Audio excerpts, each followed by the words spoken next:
कुरुक्षेत्र का मैदान, जहां करोड़ों योद्धाओं ने धर्म और अधर्म के नाम पर युद्ध में भाग लिए और अपनी जानें गंवा दी। इस महायुद्ध को महाभारत के नाम से जाना जाता है। इस महायुद्ध को हुए हजारों साल बीत गए, लेकिन कहते हैं कि आज भी कुरुक्षेत्र की जमीन योद्धाओं के लहू को पीकर लाल है। धर्म और अधर्म के इस युद्ध में धर्म की जीत के लिए कई महायोद्धाओं को छल पूर्वक मारा गया और कईयों को युद्ध के नियम के विरुद्ध जाकर मार डाला गया। तो आज मैं आपको महाभारत युद्ध के 5 महारथियों के बारे में बताने वाला हूँ जिन्हें छल से मारा गया।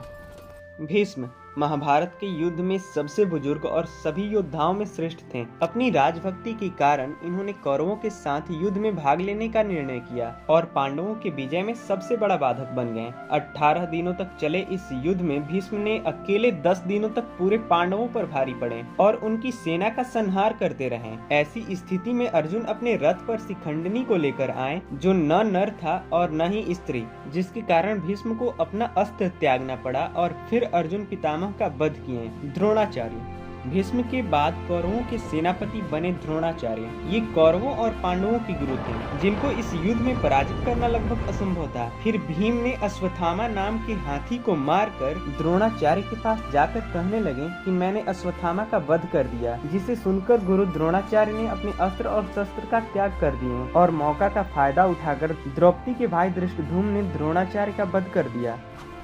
अभिमन्यु ये अर्जुन का पुत्र था, जो अपनी माँ के गर्भ में ही चक्रव्यूह को भेदना सीख गया था, पर उससे वापस कैसे आना है ये नहीं जानता था।